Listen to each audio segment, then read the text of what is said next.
আরে সাহেব, এটা আপনি কি করছেন? আপনি এক্ষুনি আমার হাতটা ছেড়ে দিন। বাড়ির কেউ দেখে ফেললে আমার সর্বনাশ হয়ে যাবে। যা হবে হোক, আমি তোমার হাত ছাড়ছি না আর ছাড়বো না। তোমার হাত কতটা পুড়ে গেছে সেটা তো আমি দেখতে পেয়েছি। এই মুহূর্তে তোমার চিকিৎসা নেওয়া প্রয়োজন। আমি এক্ষুনি তোমাকে ডাক্তারের কাছে নিয়ে যাব। আরে সাহেব, আপনি কেন বুঝতে পারছেন না? এই সব কিছুর আমার কোনো প্রয়োজন হবে না। আমার হাত এমনিতেই ঠিক হয়ে যাবে। আপনি আমার হাত ছেড়ে দিন। এক্ষুনি কেউ এসে পড়বে, আর দেখলে বলছি তো আমার সর্বনাশ হয়ে যাবে। একদম চুপ করো তুমি, আর একটাও কথা বলবে না। আর যদি একটাও কথা বলেছো তাহলে কিন্তু আমার চাইতে খারাপ কেউ হবে না, এটা তোমায় আমি বলে দিলাম। এই বলে আয়ান নদীর হাত ধরে টানতে টানতে তাকে কিনতে গিয়ে বের করে নিয়ে ড্রয়িং রুমে আসে। আর তখনই দীপা সেখানে চলে আসে। আয়ানকে নদীর হাত ধরে এভাবে নিয়ে আসতে দেখে আয়ানকে কিছু না বলে দীপা নদীকে বলতে থাকে। ওই ছোট লোক ফকিন্নির বাচ্চা, তুই আমার বয়ফ্রেন্ডের হাত ধরেছিস কেন? তখনই নদী আয়ানের হাত থেকে নিজের হাতটা ছাড়ানোর চেষ্টা করতে থাকে, কিন্তু আয়ান তার হাতটা অনেক শক্ত করে চেপে ধরে রেখেছিল। আর এদিকে দীপার এরকম আচরণ দেখে আয়ান কিছুটা রেগে যায় আর দীপাকে ধমক দিয়ে বলতে থাকে। এই তুমি মানুষ নাকি অন্য কিছু? আমি তো সেটাই বুঝতে পারছি না। দেখতে পাচ্ছ মেয়েটার হাত কতটা পুড়ে গেছে? এই মুহূর্তে ওকে ডাক্তারের কাছে নিয়ে যাওয়া প্রয়োজন। আর এই মুহূর্তে যদি ওকে ডাক্তারের কাছে নিয়ে না যাওয়া হয় তাহলে ওর অনেক বড় ক্ষতি হয়ে যেতে পারে। আর সেখানে কি না তুমি বলছো ও আমার হাত ধরে আছে? ও, আমি এতক্ষণে সব বুঝতে পেরেছি। আয়ান, তুমি ওর হাত ছেড়ে দাও। ওকে যদি ডক্টরের কাছে নিয়ে যাওয়ার প্রয়োজন পড়ে তাহলে সেটা আমরা বুঝবো। আমাদের ফ্যামিলির ব্যাপারে তোমাকে নাক গলাতে কেউ বলেনি। একদম চুপ করো। তুমি অনেক কথা বলেছো আর কোনো কথা শুনতে চাই না। তোমার মুখ থেকে মেয়েটার কতটা কষ্ট হচ্ছে সেটা তুমি বুঝতে পারছো না? নদী, তুমি কথা না বলে চলো আমার সঙ্গে। এই বলে নদী আয়ানের সঙ্গে যেতে না চাইলে আয়ান তাকে জোর করে টেনে হিঁচড়ে গাড়িতে নিয়ে বসালো। আর তারপরে এই গাড়ি স্টার্ট করলো। একদম হসপিটালের সামনে এনে গাড়ি দাঁড় করালো। আর এদিকে ব্যথায় নদী একদম ছটফট করছিল। আয়ান তখন আর কোনো কিছু চিন্তা না করে নদীকে নিজের কোলে তুলে নিল।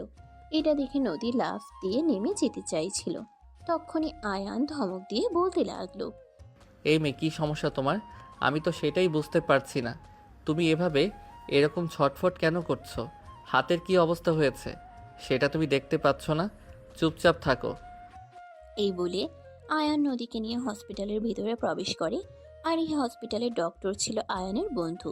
তাই সে সোজা তার বন্ধুর চেম্বারে নিয়ে গেল আর তারপর নদীকে একটা চেয়ারে বসিয়ে দিয়ে তার বন্ধুকে উদ্দেশ্য করে বলতে লাগলো। দোস্ত, ওর হাতে গরম পানি লেগে পড়ে গেছে, একটু তাড়াতাড়ি কিছু একটা কর। হ্যাঁ ঠিক আছে, তুই বস, আমি দেখছি কি করা যায়। নার্স তাড়াতাড়ি এদিকে আসেন। এই বলে বসিয়ে রেখে নার্স এবং নদীকে নিয়ে তিনি পাশের কেবিনে চলে গেলেন। প্রায় আধা ঘন্টা পর ওই কেবিন থেকে বের হয়ে আসলো ডাক্তার। আর তারপরে তিনি আয়ানকে উদ্দেশ্য করে বলতে লাগলেন। ওনার হাত এতটা পুড়ল কিভাবে? উনি কি কাজ করার সময় দেখে কাজ করতে পারে না নাকি? আরে ভাই আর বলিস না, এই মেয়েটার কাজ করার সময় কোনো হুঁশ থাকে না। কোন দিকে যাচ্ছে, কি করছে না করছে সেদিকে কোনো খেয়াল থাকে না। বাই দ্য ওয়ে, তুই প্রেসক্রিপশন করে দে, আমাকে এক্ষুনি বেরোতে হবে, একটু কাজ আছে। আচ্ছা ঠিক আছে, তুই একটু বস, আমি দেখছি। ততক্ষণে নার্স নদীকে নিয়ে ডাক্তারের কেবিনে চলে এসেছে। নদীকে একপাশে বসিয়ে দিয়ে নার্স সেখান থেকে চলে গেল। আর তারপরেই ডাক্তার নদীর প্রেসক্রিপশন করে দিল। আর আয়ান তার ডাক্তার বন্ধুর ফিস মিটিয়ে দিয়ে হসপিটাল থেকে নদীকে নিয়ে বের হয়ে গেল। তারপর গাড়ি চালিয়ে একটা ফার্মেসির সামনে এসে থামলো। আর সেখান থেকে সমস্ত ওষুধ কিনে নিয়ে নদীকে নিয়ে একদম তাদের বাসায় চলে আসলো। অপরদিকে দীপা তত করে চিৎকার করে সারা বাড়ি মাথায় তুলে করে নিয়েছে। তার আম্মু তাকে জিজ্ঞাসা করতেই, কি ব্যাপার, কি হয়েছে? তুমি এভাবে চিৎকার চেঁচামেচি কেন করছো? তো কি করব সেটা তোমরাই আমাকে বলে দাও না। ওই ছোট লোক ফকিন্নির বাচ্চা আমার আয়ানের হাত ধরেছে। ওর নাকি হাত পুড়ে গেছে। এখন আয়ানকে নিয়ে ডক্টরের কাছে গেছে। মেজাজটা কেমন হয় তোমরাই বলো। আরে এসব তুই কি বলছিস? ওই শয়তানের বাচ্চা আবার কখন আয়ানকে নিয়ে চলে গেল? তুই কোথায় ছিলি? তুই আটকাতে পারলি না? তখনই দীপার রাগ যেন আরো দ্বিগুণ হয়ে গেল। সে চিৎকার করে তার মাকে বলতে লাগলো, আরে আমি তো ইচ্ছে করেই ওর হাত গরম পানির ভিতরে চুবিয়ে রেখেছিলাম। আমি কি করে জানবো আয়ান তখন সেখানে চলে আসবে? আমি তো ওর হাত গরম পানিতে চুবিয়ে দিয়ে তারপরে আমার রুমে চলে গিয়েছিলাম, আর তখনই আয়ান সেখানে এসে পৌঁছে যায়। আচ্ছা ঠিক আছে, তুই কোনো চিন্তা করিস না, দেখি আমি কি করতে পারি। এই বলে তিনি নিজের মেয়েকে শান্ত হতে বলেন। আর তখনই কলিং বেলের আওয়াজ শোনা যায়। দীপার আম্মু দরজা খুলে দেন। আর তখনই দেখতে পান আয়ান আর নদী দুজনে একসঙ্গে দাঁড়িয়ে আছে। তিনি আয়ানকে কোনো কিছু না বলে নদীকে টান দিয়ে ঘরের ভিতরে নিয়ে আসে আর ঠাস করে তার গালে একটা চর বসিয়ে দিয়ে বলতে থাকে, এই ছোট লোকের বাচ্চা, তোর এত বড় সাহস, তুই আমার মেয়ের হবু জামাইয়ের সঙ্গে লুতুর পুতুর শুরু করে দিয়েছিস? না খালাম্মা, আপনি ভুল কিছু চিন্তা করছেন। আমি সেরকম কোনো কিছুই করিনি। আমার হাতটা পুড়ে গিয়েছিল আর তখনই উনি চলে এসেছিলেন। আর হাতের পুড়ে যাওয়াতে আমি কান্না করছিলাম, এটা দেখেই উনি আমাকে ডাক্তারের কাছে নিয়ে গেলেন। ও আচ্ছা, এই ব্যাপার। এতক্ষণে আমি বুঝতে পেরেছি, তোর হাতে একটু গরম পানি পড়েছে কি পড়েনি, আর অমনি তুই নাকা কান্না শুরু করে দিয়েছিস। আর যখনই আমার মেয়ের জামাইকে দেখেছিস তখনই তার গায়ে পড়তে ইচ্ছে করেছে, তাই না? কথাটা শোনা মাত্রই আয়ান একটু জোর গলায় বলতে লাগলো, আচ্ছা, আপনারা আমাকে একটা কথা বলুন যে আপনারা কি আসলেই মানুষ নাকি অন্য কিছু? আমি তো সেটাই বুঝতে পারছি না। একটা মেয়ের হাতে গরম পানি লেগে এতটা হাত পুড়ে গেছে, আর সেখানে আপনি বলছেন যে ওর নাটক করছে। আসলে আপনাদের শরীরে মানুষের রক্ত আছে, এটা ভাবতেই আমার অবাক লাগছে। বাবা, তুমি আমাকে ভুল বুঝো না। এই ছোট লোকের বাচ্চাদের চরিত্রটাই এরকম। যখনই বড়লোক কোনো ছেলে দেখবে তখনই তাদের গায়ে পড়তে চাইবে, তাদের থেকে ফায়দা নিতে চাইবে। আপনি ভুল ভাবছেন। যদি সেরকম মেয়ে এই নয়, তার যদি ইচ্ছা থাকতো সেরকম কিছু করার, তাহলে আমি এই বাড়িতে আজকে নতুন আসা যাওয়া করি না। সে কবে আমার সঙ্গে এসব কিছু করতে পারতো, কিন্তু সে উল্টো। আরে বাবা, তুমি ছোট মানুষ, তোমার এখনো বোঝার বয়স হয়নি, মানুষ চিনতে পারোনি তাই তুমি এরকম বলছো। কিন্তু তুমি যদি ঠিকমতো মানুষ চিনতে পারতে তাহলে এই কথাটা কখনোই বলতে পারতে না। আমি যেটা বলছি সেটাই মেনে নিতে। ও আচ্ছা, তাই বুঝি। তাহলে আমি আপনাকে একটা কথা বলে দিই, শুনেন। আপনি কখনো আমাকে মানুষ চেনাতে আসবেন না। মানুষ চেনার মতো যথেষ্ট বয়স আর বুদ্ধি আমার হয়েছে। আমি মানুষের চেহারা দেখেই বলে দিতে পারি কোন মানুষটা কেমন। তবে আমার মনে হয় আমি একটু ভুল করে ফেলেছি আপনাদের সঙ্গে আত্মীয়তা করার চেষ্টা করে, কারণ আপনাদের চেহারা একরকম আর মানসিকতা অন্যরকম। আপনাদের চেহারার সঙ্গে মানসিকতা যায় না। দেখো বাবা আয়ান, এখন কিন্তু আমার মনে হচ্ছে তুমি সত্যি সত্যি আমাদেরকে ইনসাল্ট করার চেষ্টা করছো। আমার তো মনে হয় না আপনাদের মান সম্মান বোধ বলতে কিছু আছে। যদি আপনাদের মান সম্মান বোধ বলতে কোনো কিছু থাকতো তাহলে আপনারা এই কাজের মেয়েটাকে একটু হলেও সম্মান দিতেন। কারণ হাজার হোক সে তো একজন মানুষ। মেয়েটাকে আপনারা দিনের পর দিন এইভাবে অত্যাচার করেন। তখনই দীপার বাবা বাড়িতে প্রবেশ করেন। আর এসব চিৎকার চেঁচামেচি শুনে তিনি বাড়িতে প্রবেশ করতে করতেই বলতে থাকেন, আরে কি হয়েছে এটা? আমার বাড়ি নাকি মাছের বাজার, আমি তো সেটাই বুঝতে পারছি না। এভাবে চিৎকার চেঁচামেচি করা হচ্ছে কেন? বাড়ির বাইরে থেকে গলার আওয়াজ শোনা যাচ্ছে। হ্যাঁ আঙ্কেল, আপনি একদম ঠিক কথাই বলেছেন। আমিও মাঝে মধ্যেই ভেবে পাই না এই বাড়িতে মানুষ ও বসবাস করে নাকি অন্য কিছু। মানুষের আচরণ এতটা নিকৃষ্ট হতে পারে সেটা আপনাদের বাড়িতে না আসলে আমি জানতেই পারতাম না। কথাটা শুনে একটু রেগে যায় দীপা। আর সে তখন আয়ানের দিকে তাকিয়ে বলতে থাকে, দেখো আয়ান, তুমি কিন্তু আমাদেরকে রীতিমতো অপমান করছো। এটা কিন্তু একদমই ঠিক হচ্ছে না, আমি বলে দিলাম। যাদের কাছে মনুষ্যত্ব নেই তাদের আবার আত্মমর্যাদা কি, আমি তো সেটাই বুঝতে পারছি না। শোনো, সম্মান পেতে হলে কাউকে আগে সম্মান দিতে হয়। আর যদি কাউকে সম্মান দিতে না পারো তাহলে সেখানে সম্মান আশা করো না। আয়ান, এখন কিন্তু একদম বেশি হয়ে যাচ্ছে। তোমার যা মনে হয় তুমি তাই ভাবতে পারো, আই ডোন্ট কেয়ার, তাতে আমার কিছুই যায় আসে না। বুঝতে পেরেছো? আমার তো এখন মনে হচ্ছে তোমার সঙ্গে রিলেশনশিপে যাওয়াটাই আমার সবথেকে বড় ভুল ছিল। যদি আজ তোমার সঙ্গে রিলেশনশিপ না থাকতো তাহলে দেখতে তোমার গালে ঠাস করে 2টা চড় বসিয়ে দিয়ে শিখিয়ে দিতাম তোমাকে কিভাবে মানুষের সঙ্গে ব্যবহার করতে হয়। আয়ান, তুমি কিন্তু যথেষ্ট ভদ্র ফ্যামিলিতে বিলং করো। তুমি আমার মেয়ের সঙ্গে এরকম আচরণ করতে পারো না, যেখানে আমি এবং তোমার হবু শ্বশুরমশাই দাঁড়িয়ে আছেন। দেখো, তুমি এসব কিছুর মধ্যে আমাকে একদম টানবে না। আই এম যা বলেছে একদম সত্য কথাই বলেছে, সে কোনো ভুল কথা বলেনি। তোমরা নদীর সঙ্গে এত খারাপ কেন আচরণ করো? হ্যাঁ, আমি তো সেটাই বুঝতে পারি না। মেয়েটা কত বছর ধরে আমাদের বাড়িতে রয়েছে, মেয়েটাকে তো তোমরা খুব ভালো করে চেনো। মেয়েটা কতটা শান্তশিষ্ট আর ভদ্র প্রকৃতির মেয়ে, কিন্তু তোমরা মা মেয়ে প্রতিদিন ওই মেয়েটার উপর অত্যাচার করেই যাও কেন বলো তো? ওরে বাবা, তোমারও দেখছি মুখে বুলি ফুটেছে। এখন তুমিও আমার মুখের ওপর কথা বলতে শিখে গেছো। আমার মনে হয় আমি দেরি করে ফেলেছি, আমাকে আরো আগেই সচেতন হওয়া উচিত ছিল। তুমিও একজন মেয়ের মা, আর নদীও একজন মেয়ে। তোমার মেয়ের সঙ্গে যদি কেউ এরকমটা করে তাহলে তোমার কেমন লাগতো সেটা একবারও ভেবে দেখেছো? তখনই রেগে যায় দীপার আম্মু আর তিনি চিৎকার করে বলতে থাকেন। তোমার মাথা ঠিক আছে? তুমি কার সঙ্গে কি তুলনা করছো সেটা একবারও ভেবে দেখেছো?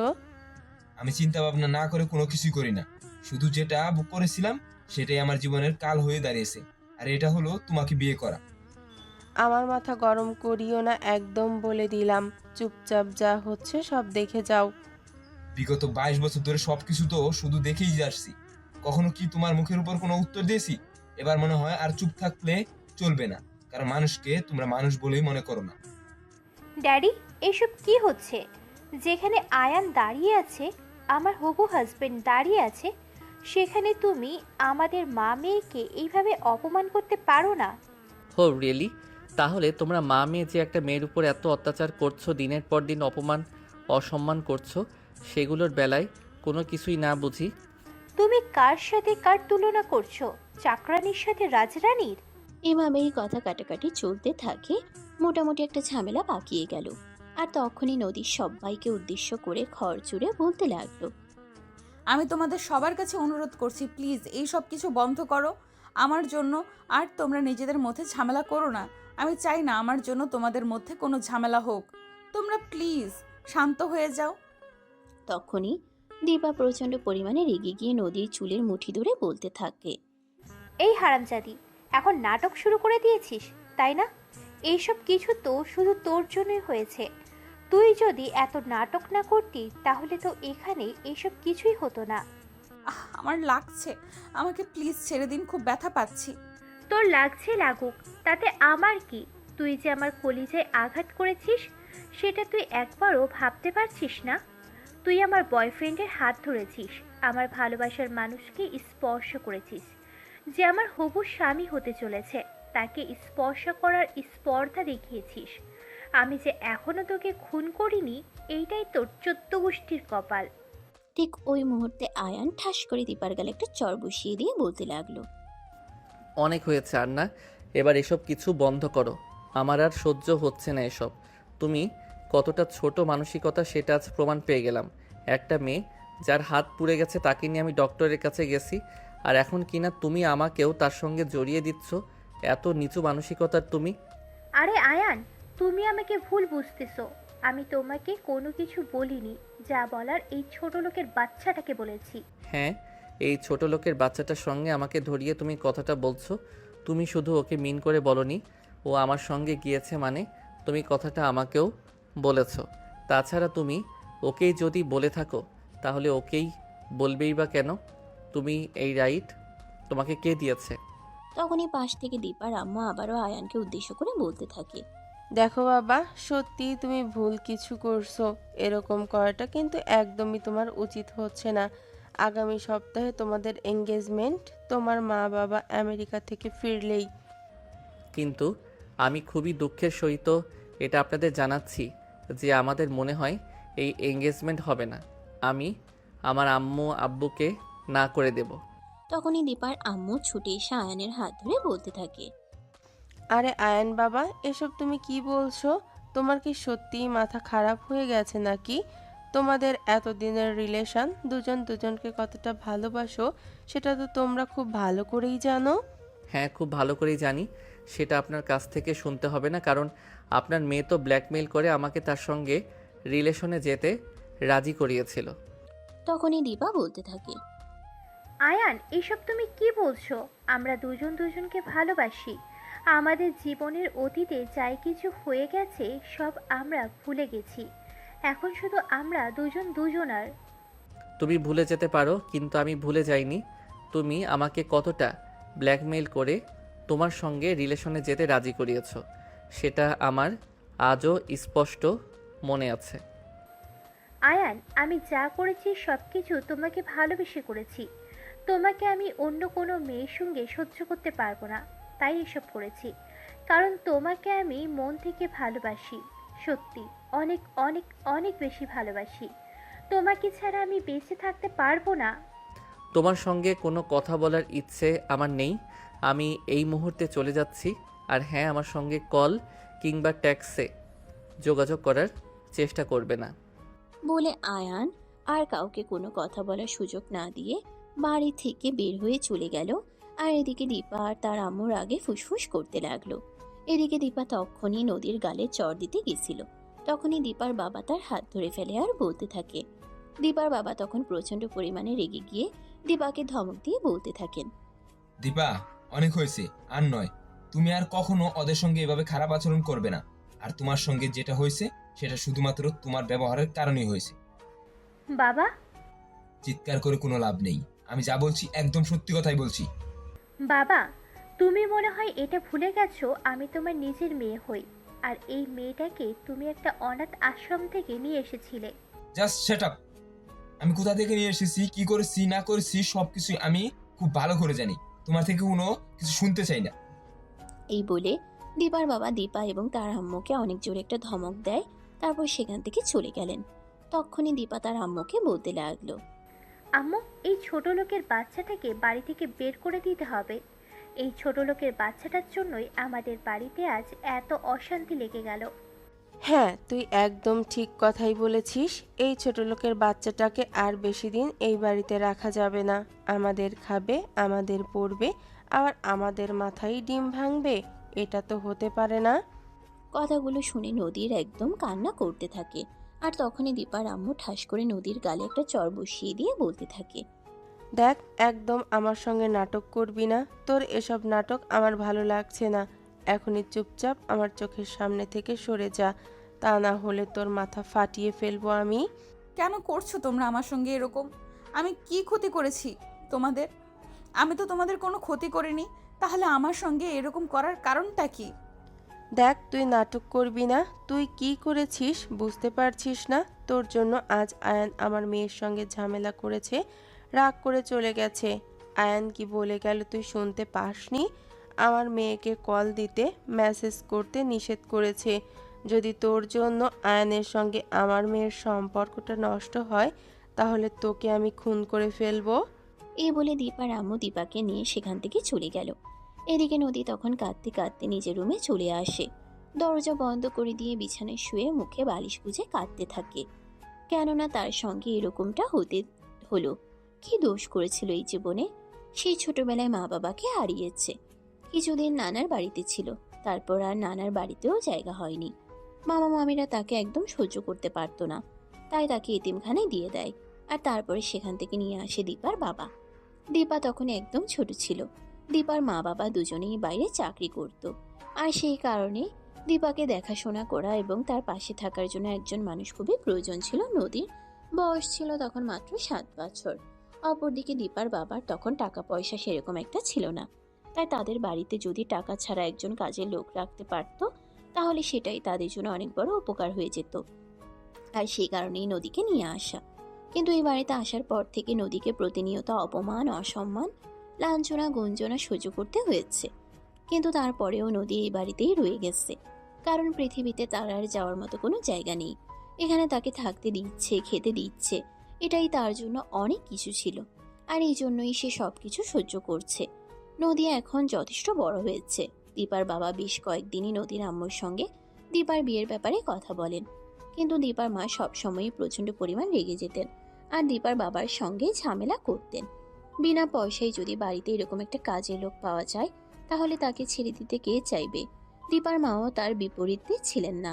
কিন্তু আজ যখন নদীকে নিয়ে দীপার হবু বরের সঙ্গে ঝামেলা হয়ে গেল, এটাই সবচেয়ে বড় সমস্যা। দীপার সঙ্গে আয়ানের সম্পর্ক প্রায় 3 বছরের। দীপা যখন অনার্স প্রথম বর্ষে ভর্তি হয় তখন আয়ান অনার্স ফাইনাল ইয়ারে পড়াশোনা করছে। দীপাকে প্রথম দেখাতেই তার ভালো লেগে যায়, তাই আস্তে আস্তে তাদের এই ভালো লাগার সম্পর্ক ভালোবাসে পরিণত হয়। আয়ান বর্তমানে পড়াশোনা শেষ করে ভালো একটা কোম্পানিতে চাকরি করছে। সেজন্য দীপার মা বাবা আয়ানের সঙ্গে বিয়ের সম্বন্ধ করার জন্য চেষ্টা করছে। যদিও আয়ানও এই সম্পর্কটাকে বাস্তবে রূপান্তরিত করার জন্য আগ্রহী ছিল, আর সেই জন্যই তো সে তার মা বাবাকে সবকিছু খুলে বলেছিল। তার মা বাবাও এই সম্পর্কটাকে বাস্তবে রূপ দেওয়ার জন্য রাজি হয়েছিল। সেজন্যই কয়েকদিন আগেই আয়ান তার মা বাবাকে নিয়ে দীপাদের বাড়িতে এসেছিল তাদের বিয়ের ব্যাপারে কথা বলতে। আর তখন আয়ানের মা বাবার দীপাকে পছন্দ হয় আর তারা বিয়ের কথা ফাইনাল করে। কিন্তু এদিকে আয়ান যখন থেকে দীপাদের বাড়িতে আসা যাওয়া শুরু করেছে তখন থেকেই নদীকে তার চোখে পড়ে, আর প্রতিনিয়তই দেখতে পায় নদী এই বাড়িতে অত্যাচারিত হচ্ছে। এই বিষয়টা প্রতিনিয়তই আয়ানকে খুব বেশি ভাবাতো। আর আজ যখন আয়ান এই বাড়িতে আসে তখন সে নিজের চোখেই দেখতে পায় দীপা নদীর হাতে গরম পানির ছ্যাঁকা দিয়েছে। কিন্তু আয়ান বিষয়টা দেখতে পেয়েও না দেখার ভান করে থাকে। সে তখন একটু আড়ালে লুকিয়েছিল। তারপর যখন দীপা ওই রুম থেকে চলে গেছে তারপরে আয়ান ওই রুমে প্রবেশ করে। আর তারপর যা হলো সেটা তো আপনারা দেখতেই পেলেন।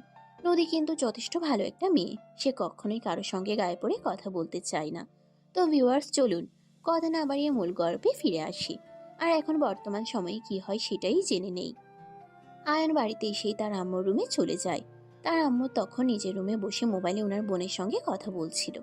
আয়ান রুমে প্রবেশ করেই তার আম্মুকে বলতে থাকে, আম্মু, তোমার সঙ্গে কিছু কথা বলার আছে, তুমি ফোনটা রাখো, আমি তোমার সঙ্গে কথা বলতে চাই। হ্যাঁ রে বাবা, কি হয়েছে তোর? তোকে এরকম রাগান্বিত দেখাচ্ছে কেন? আমি তোমাকে কি বললাম তুমি শুনতে পাওনি? তোমার সঙ্গে আমার একটু জরুরি কথা আছে, তুমি ফোনটা রাখো, আমি এক্ষুনি তোমার সঙ্গে কথা বলতে চাই। আচ্ছা আপু, আমি এখন ফোনটা রাখছি। আয়ান কি যেন বলবে, আমি ফ্রি হয়ে ঠিক তোমাকে ফোন দিব। এই বলে আয়ানের আম্মু ফোনটা রেখে দেন। আর তারপর আয়ানকে বুঝতে বলে বলতে থাকেন, হ্যাঁ বাবা বল, কি বলবি? আম্মু, আমি দীপাকে বিয়ে করতে পারবো না। আরে বাবা, এসব তুই কি বলছিস? তোর কি মাথা খারাপ হয়ে গেছে নাকি? তুই তো মেয়েটাকে পছন্দ করিস আর ভালোবাসিস, সেই 3 বছর ধরে তাদের সম্পর্ক। এই জন্যই তো আমরা সেদিন তাদের বাড়িতে গিয়েছিলাম কথা বলার জন্য। তাছাড়া তোদের এঙ্গেজমেন্টের ডেটও ঠিক হয়ে গেছে, আগামী সপ্তাহে তোদের এঙ্গেজমেন্ট। শুধু কথা বলা হয়েছে, বিয়ে হয়ে যায়নি, তাই আমি সিদ্ধান্ত নিয়েছি আমি এই বিয়েটা করব না। আর এই বিয়েটা করো আমার পক্ষে সম্ভব নয়। প্লিজ তোমরা আমাকে এই ব্যাপারে আর কোনো প্রশ্ন করো না, আর আমাকে জোরাজোরিও করো না। দেখ বাবা, তুই বিয়ে করবি কি করবি না সেটা একান্তই তোর ব্যক্তিগত ব্যাপার। এদিকে দীপা নামের মেয়েটাকে যেদিন আমি দেখেছিলাম আমারও তেমন একটা সুবিধার মনে হয়নি, কিন্তু তুই যেহেতু পছন্দ করিস, তুই আমার একমাত্র ছেলে, সেই জন্য আমি রাজি হয়েছিলাম। এখন তুই যদি ওই মেয়েটাকে বিয়ে করতে না চাস, সেটা তোর ব্যক্তিগত ব্যাপার, এখানে আমার কিচ্ছু বলার নেই আর করারও নেই। ধন্যবাদ আম্মু তোমাকে এই বিষয়টা বোঝার জন্য। আমি তো ভেবেছিলাম তুমি হয়তো এই বিষয়টা বুঝবে না, কিন্তু তুমি এত তাড়াতাড়ি বিষয়টা বুঝতে পারবে এটা আমার কল্পনাতে ছিল না। যাই হোক, পাপা বাড়িতে আসলে পাপাকে এই কথাটা বলে দিও। আচ্ছা ঠিক আছে, কোনো সমস্যা নেই, আমি তোর পাপাকে বলে দেব। আর শোন, আরেকটা কথা বলতে চাই, তুই যদি ওই মেয়েটাকে বিয়ে না করিস তাহলে আমার বান্ধবীর একটা মেয়ে আছে, তুই চাইলে ওর সঙ্গে আমরা কথা বলতে পারি। সেই মেয়েটাও দেখতে মাশাআল্লাহ যথেষ্ট সুন্দরী, শিক্ষিত এবং ভদ্র। আম্মু, আপাতত আমি কয়দিন নিজেকে সময় দিতে চাই, এসব কিছু নিয়ে চিন্তা করতে চাই না, তাই প্লিজ আমাকে এসব নিয়ে কোনো কথা বলো না। আমাকে কয়টা দিন আমার মতো সময় কাটাতে দাও, তারপর আমি চিন্তা ভাবনা করে দেখব আমি আদৌ কি বিয়ে করব কি করব না। বলেই আয়ান ওই রুম থেকে বের হয়ে চলে গেল। আর এদিকে রাতে যখন আয়ানের বাবা বাসায় আসলেন তখনই আয়ানের আম্মু সবকিছু ওনাকে খুলে বলেন। সবকিছু শুনে তিনি বলতে লাগলেন, আরে তোমাদের কি মাথা খারাপ হয়ে গেছে নাকি? আমি তো সেটাই বুঝতে পারছি না। কি শুরু করেছো তোমরা? মা ছেলে আজ বলছো এই মেয়ে পছন্দ, কাল বলছো ওই মেয়ে পছন্দ। তোমরা কি আমাকে পাগল বানিয়ে ছেড়ে দেবে নাকি? আরে তুমি আমাকে কেন কথা শোনাচ্ছ? আমি তো সেটাই বুঝতে পারছি না, এখানে আমার কি দোষ? আমি তো শুধু তোমার ছেলের যেটা আমাকে বলেছে সেটাই তোমাকে বলছি। আমি তো তোমার ছেলেকে বারবার বলছি মাথায় ঠান্ডা করে চিন্তা ভাবনা করে তারপর একটা সিদ্ধান্ত নিতে, কিন্তু তোমার ছেলেই তো তখন বললো ওই মেয়েটার সঙ্গে তার 3 বছরের সম্পর্ক, বিয়ে করলে ওই মেয়েটাকেই করবে, আর সেই জন্যই তো আমাদের ওই বাড়িতে যাওয়া। আচ্ছা ঠিক আছে, ছেলে এখন বড় হয়েছে, তার নিজের ব্যাপারে সিদ্ধান্ত নেওয়ার মতো বয়স হয়েছে, তাই তার যেটা ভালো লাগে সে সেটাই করুক। আমি এ ব্যাপারে তাকে কোনো জোরাজুরি করব না। বাই দ্য ওয়ে, আমার প্রচণ্ড ক্ষুধা লেগেছে, আমাকে খাবার দাও। খাবার খেয়ে আমাকে ঘুমাতে হবে, কাল আবার সকালবেলায় মিটিং আছে, সকাল সকাল অফিসে যেতে হবে। এই বলে আয়ানের আব্বু ওয়াশরুমে চলে যান ফ্রেশ হওয়ার জন্য। আর এদিকে আয়ানের আম্মু তখন ওনার জন্য খাবার তৈরি করেন। উনি খাবার টেবিলে বসে আয়ানকে দেখতে না পেয়ে বলতে লাগলেন, কি ব্যাপার আয়ান, কোনো খাবার টেবিলে আসেনি কেন? সেটা তো আমিও বলতে পারছি না। সেই বিকেলবেলা তোমার ছেলে বাসায় এসে নিজের রুমে চলে গেল, তারপর থেকে রুম থেকে বেরও হয়নি। কাল তো মনে হয় ওর অফিসও আছে। কি হয়েছে আমি তো ছেলেটা কিছুই বুঝতে পারছি না। ঠিক আছে, তুমি বসো, আমি দেখছি কি করা যায়। এই বলে আয়ানের আম্মু আয়ানের রুমের দরজার সামনে দাঁড়িয়ে নক করতে থাকেন। বেশ কিছুক্ষণ পর আয়ান রুমের দরজা খুলে আর বলতে থাকে, আরে আম্মু, কি ব্যাপার, কি হয়েছে? তুমি এভাবে আমার রুমের দরজায় নক করছো কেন? আমি তো ঘুম থেকে লাফ দিয়ে উঠলাম, ভাবলাম তোমাদের কোনো সমস্যা হলো কি না। আমিও তো এটাই ভেবেই এসেছি। তুই সেই সকাল বিকাল রুমে এসে দরজা বন্ধ করে দিয়েছিস, তারপর আর রুম থেকে বের হোসনি। এখন রাত 10টা বাজে, তোর বাবা সেই কখন অফিস থেকে চলে এসেছে, কিন্তু তোর এখনও খাবার টেবিলে যাওয়ার কোনো নামগন্ধ নেই। তোর বাবা খাবার টেবিলে বসে অপেক্ষা করছে, তাড়াতাড়ি আয়, খাবার খাবি। আচ্ছা ঠিক আছে, তুমি যাও, আমি হাত মুখ ধুয়ে ফ্রেশ হয়ে এক্ষুনি আসছি। বলতেই আয়ানের আম্মু সেখান থেকে নিচে চলে গেলেন। তারপর আয়ান ফ্রেশ হয়ে এসে তারপর নিচে চলে গেল খাবার খাওয়ার জন্য। মা বাবার সঙ্গে একসঙ্গে বসে খাবার খেয়ে তারপর নিজের রুমে এসে বিছানায় শুয়ে ঘুমিয়ে পড়ে। আর পরের দিন সকালবেলা ঘুম থেকে উঠেই নাস্তা করে অফিসে চলে যায়। এদিকে কাল যখন থেকে বাসায় এসেছে তখন থেকে তার ফোনটা অফ করে রেখেছে, ফোন আর একবারের জন্যও অন করেনি। অন্যদিকে দীপা তাকে বেশ কয়েকবার কল করেছে, মেসেজ করেছে, সেদিকে আয়ানের কোনো খেয়াল নেই। দীপার সঙ্গে আয়ানের বেশ কয়েকবার ঝামেলা হয়েছে, কিন্তু এবার একটু বেশিই হয়ে গেছে। আগে যখন আয়ান আর দীপার মাঝে ঝামেলা হতো তখন আয়ান কল রিসিভ করতো না, কিন্তু এবার আয়ান পুরোপুরি নিজের ফোন অফ করে রেখেছে। দীপা যেন তার সাথে কোনোভাবেই যোগাযোগ করতে না পারে। সারাদিন চলে গেল কিন্তু আয়ান একটা বারের জন্য ফোন অন করলো না। বিকেল 3টার মতো বাজে, তখনই আয়ানের কেবিনের দরজায় কেউ একজন নক করলো। আয়ান তখন কম্পিউটারে কিছু একটা কম্পোজ করছিল, আর এদিকে নক করার আওয়াজ শুনে সে মাথা নিচু রেখে ভিতরে যাওয়ার জন্য বলে, হ্যাঁ, ভিতরে আসুন। কি ব্যাপার আয়ান, কি সমস্যা তোমার? আমি সেই কখন থেকে তোমাকে ফোন দিচ্ছি, তোমার ফোনটা সুইচ অফ বলছে কেন? আমার ফোন অফ করে রাখবো নাকি অন করে রাখবো সেটা একান্তই আমার ব্যক্তিগত ব্যাপার। এ ব্যাপারে আমি কারণ এতে কোনো ইন্টারেকশন নিব না। তাছাড়া আমি তো কালকে তোমাকে বলেই এসেছি আমাকে আর ফোন কল দিবে না, তাহলে তুমি তারপরও আবার কেন আমাকে কল মেসেজ দিয়েছো? দেখো, আমি মানছি আমাদের মধ্যে একটা ভুল বোঝাবুঝি হয়েছে, কিন্তু তার মানে এই নয় যে আমাদের এতদিনের সম্পর্ক নষ্ট করে দিতে হবে। আমি আম্মুকে বলে দিয়েছি এই হারামজাদিকে বাড়ি থেকে বের করে দেবে, কিন্তু তবুও তুমি আমার সঙ্গে সম্পর্ক নষ্ট করো না। কি বললে তুমি হারামজাদি? কাকে বলে আমি সেটা বুঝতে পারলাম না। কাকে আবার? আমাদের বাড়ির ওই কাজের মেয়েটাকে। আম্মুকে বলেছি ওকে বাড়ি থেকে বের করে দিতে, যাতে আর কোনো দিন আমার লাইফে কোনো সিন ক্রিয়েট করতে না পারে। মিস দীপা, তুমি ভুল কিছু ভাবছো। তোমার লাইফে নদী কোনো সিন ক্রিয়েট করেনি, তুমি নদীর লাইফে সিন ক্রিয়েট করছো। তোমরা মা মেয়ে দুজনে মিলে ওর জীবনটাকে একদম নরক বানিয়ে দিয়েছো। কেন? ওই মেয়েটা কি ক্ষতি করেছে তোমাদের? দেখো আয়ান, তুমি এখনও ওই বদমাইশ মেয়েটার হয়েই আমার সঙ্গে এইভাবে ঝামেলা করতে পারো না। আমাদের দুজনের এতদিনের সম্পর্ক, সামান্য একটা কাজের মেয়ের জন্য তুমি আমার সঙ্গে সম্পর্ক নষ্ট করতে পারো না।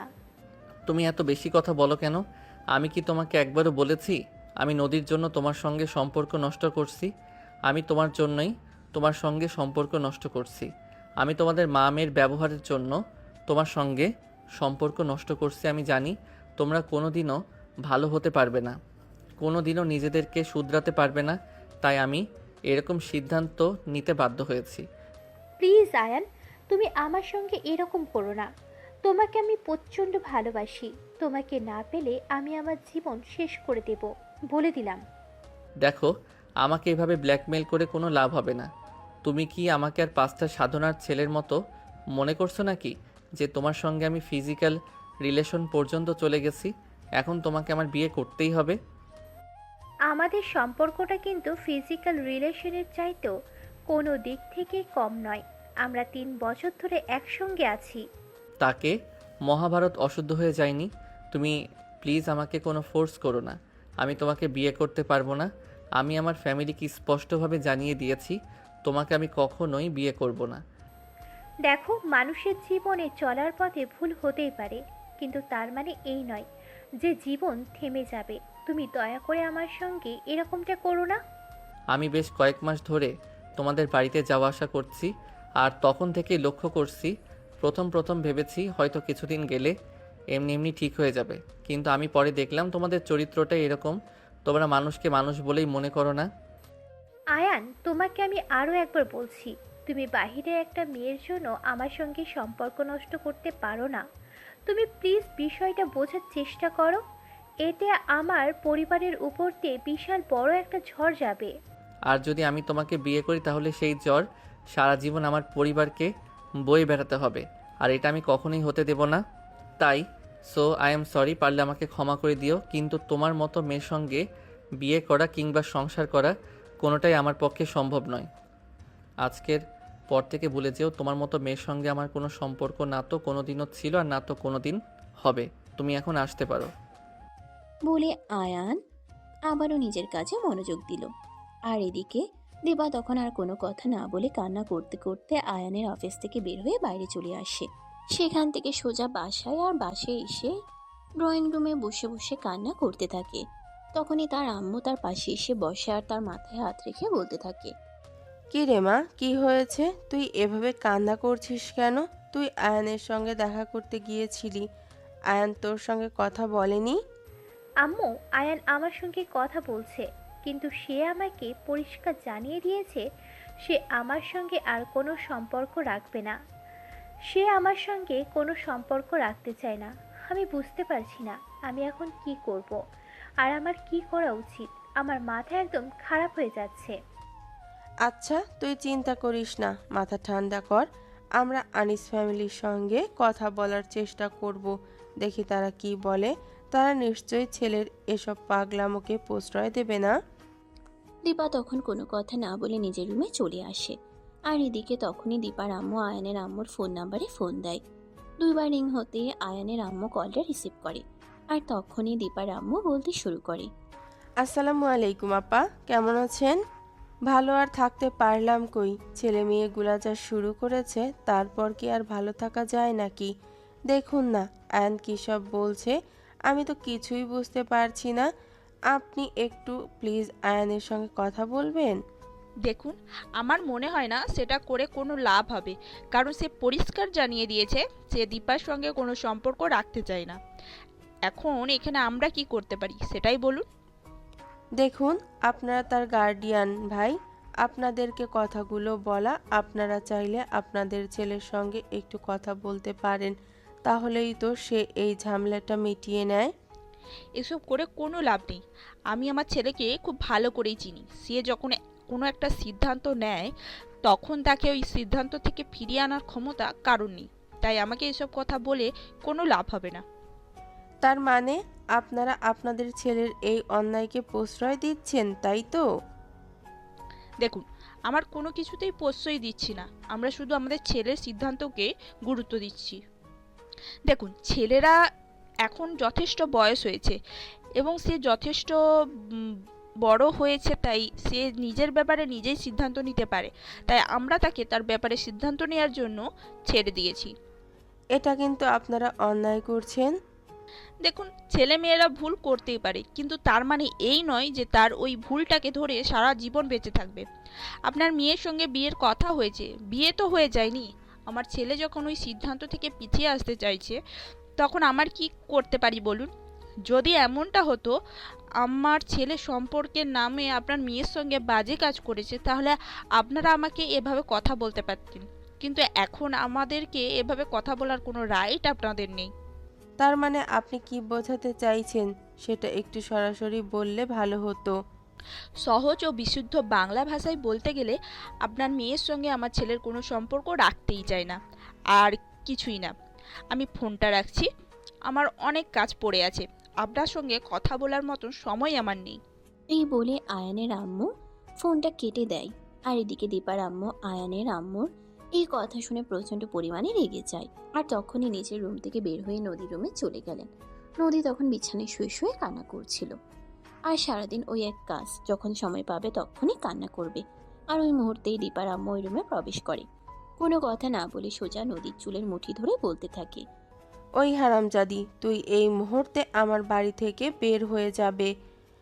আমি দুধ কলা দিয়ে কাল সাপ বসেছি, আজ তোর জন্য আমার মেয়ের কপালে এত বড় একটা সর্বনাশ হয়ে গেছে। কি করছো? লাগছে আমার, ছাড়ো। একদম নাটক করিস না, তুই এই মুহূর্তে আমার বাড়ি থেকে বের হয়ে যায়। আমি কোথায় যাব? আমার তো পৃথিবীতে আর কোথাও যাওয়ার মতো জায়গা নেই। আমার মা বাবা বেঁচে নেই, সেটা তো তোমরা খুব ভালো করেই জানো। সেটা আমার মেয়ের সর্বনাশ করার আগে মনে ছিল না। এখন তোকে আমি আর এক মুহূর্ত আমার বাড়িতে থাকতে দেব না। তুই এক্ষুনি আমার বাড়ি থেকে বের হয়ে চলে যা, তোর চেহারা আমি দেখতে চাই না। প্লিজ, তোমরা আমার সঙ্গে এরকম করো না। আমি তোমাদেরকে অনুরোধ করছি, প্রয়োজন হলে আমি আয়ান সাহেবের সঙ্গে কথা বলবো, উনি যাতে তোমার মেয়েকে বিয়ে করেন, এই ব্যাপারে আমি রিকোয়েস্ট করব। এই হারামজাদি, তোকে বললাম না আর কোনো নাটক করার কোনো প্রয়োজন নেই। তুই এই মুহূর্তে আমার বাড়ি থেকে বের হয়ে যা, আমি তোর চেহারা দেখতে চাই না। বলেই নদীকে দীপার আম্মু চুলের মুঠি ধরে টানতে টানতে বাড়ি থেকে বের করে দিলেন। আর তারপর সঙ্গে সঙ্গে দরজা লাগিয়ে দিলেন। নদী সেখানে বসে বেশ কিছুক্ষণ কান্না করলো। কিন্তু এভাবে আর কতক্ষণ? দীপার আম্মু যখন একবার এই বাড়ি থেকে বের করে দিয়েছে, তখন আর কোনোভাবেই এই বাড়ির ভিতরে প্রবেশ করতে দিবে না নদীকে। তাই নদী আর কিছু চিন্তা না করে ওখান থেকে বের হয়ে গেল। রাস্তায় হাঁটতে লাগলো, কিন্তু যাবে কোথায়? এদিকে পেটে ক্ষুধা লেগেছে, তার আর কোনো কিছু ভাবতে ভালো লাগছে না। সে রাস্তার পাশে এসে বসে পড়ল। তার শরীর যেন আর চলতে চাইছে না। কি করবে সে কিছুই ভাবতে পারছে না। বিকেল পেরিয়ে সন্ধ্যা হয়ে গেল, আর দীপার আব্বু বাসায় ফিরে আসলো। দীপার বাবা বাসায় এসে প্রথমেই নদীকে ডেকে নেন চা বানিয়ে দেওয়ার জন্য। কিন্তু আজ যখন তিনি ড্রয়িং রুমে বসে ডাকছিলেন, কিন্তু নদীর কোনো সাড়া শব্দ পাচ্ছিলেন না। তখনই ভিতরের রুম থেকে দীপার আম্মু এসে বলতে থাকে, কি ব্যাপার, কি হয়েছে? তোমরা এভাবে ষাঁড়ের মতো চেঁচামেচি করছো কেন? নদী কোথায়? নদীকে দেখতে পাচ্ছি না কেন? ও তো প্রতিদিন আমি অফিস থেকে আসার সঙ্গে সঙ্গেই আমার চা বানিয়ে নিয়ে আসে, কিন্তু আজ এই ডাকছি, কোনো সাড়া নেই কেন? তখনই দীপার আম্মু দীপার বাবাকে বলতে থাকে, নদীকে এই বাড়ি থেকে বের করে দিয়েছি। ওই হারামজাদিকে এই বাড়িতে রাখার কোনো ইচ্ছে আমার নেই। ওর জন্য আজ আমার মেয়ের এত বড় সর্বনাশ হয়ে গেছে। আমার মেয়ের বিয়ে ভেঙে গেছে। আমার মেয়ে যে ছেলেটার সঙ্গে এতদিন ধরে রিলেশন করেছে, সেই ছেলেটা আজ আমার মেয়েকে বিয়ে করবে না বলে অস্বীকার করেছে। হ্যাঁ, সেটা না হয় বুঝলাম, কিন্তু তুমি নদীকে কেন বের করে দিয়েছো? নদীর এখানে কি দোষ? আমি তো সেটাই বুঝতে পারছি না। দেখো, একদম ন্যাকামি করবে না। এসব ন্যাকামো আমার সহ্য হচ্ছে না। তুমি জানো না এসব কিছু নদীর জন্য হয়েছে, তাহলে আবার ন্যাকামি কেন করছো? এখানে নদীর কোনো দোষ নেই। মেয়েটা যেদিন থেকে এই বাড়িতে এসেছে সেদিন থেকেই তোমাদের অত্যাচার সহ্য করে যাচ্ছে। আমি মুখ বুজে সহ্য করছি, তার মানে এই নয় যে পৃথিবীর সবাই সেটা সহ্য করবে। আইনের চোখে এসব কিছু পড়ে গেছিল, আইন বুঝতে পেরে তবেই তোমার মেয়ের সঙ্গে বিয়ে সম্বন্ধে ভেঙে দিয়েছে। এখানে নদী কিংবা আমার কিংবা অন্য কারো কোনো দোষ নেই। তোমার সঙ্গে কথা বলার কোনো ইচ্ছে আমার নেই। আমার মেয়েটার এত বড় সর্বনাশ হয়ে গেল, আর এখনো তুমি কিনা ওই মেয়েটার হয়ে সাফাই গাইছো। তুমি বাবা নামের কলঙ্ক। তোমার যদি এরকম টাইম মনে হয় থাকে, তাহলে সত্যি আমার সেখানে কোনো কিছুই করার নেই। তবে তোমাকে এইটুকু কথা শুধু আমি বলতে চাই, তোমার মেয়েটাকে তুমি সঠিক শিক্ষা দিতে পারোনি, মানুষ করতে পারোনি। যদি সঠিক শিক্ষা দিয়ে মানুষ করতে পারতে, তাহলে হয়তো আজ এই দিনটা দেখতে হতো না। তোমাকে আমি এই শেষবারের মতো বলে দিচ্ছি, তুমি আমাকে, আমার মেয়েকে আর আমার শিক্ষা নিয়ে কোনো কথা বলবে না। তার অধিকার আমি তোমাকে দেইনি। আর যদি কখনো এসব কিছু নিয়ে কথা বলেছো, তাহলে কিন্তু তার পরিণাম খুব ভয়াবহ হবে, এটা আমি তোমাকে বলে দিলাম। আমার সঙ্গে ভয়াবহ হওয়ার আর কিছু তো বাকি নেই। আর কি আমার সঙ্গে হবে বলো? একটা মেয়ে যার বাবা মা কেউ বেঁচে নেই, তাকে আমি এই বাড়িতে নিয়ে এসেছিলাম, আমার সন্তানের পরিচয়ে বড় করলাম, কিন্তু সেটা তোমরা হতে দিলে না।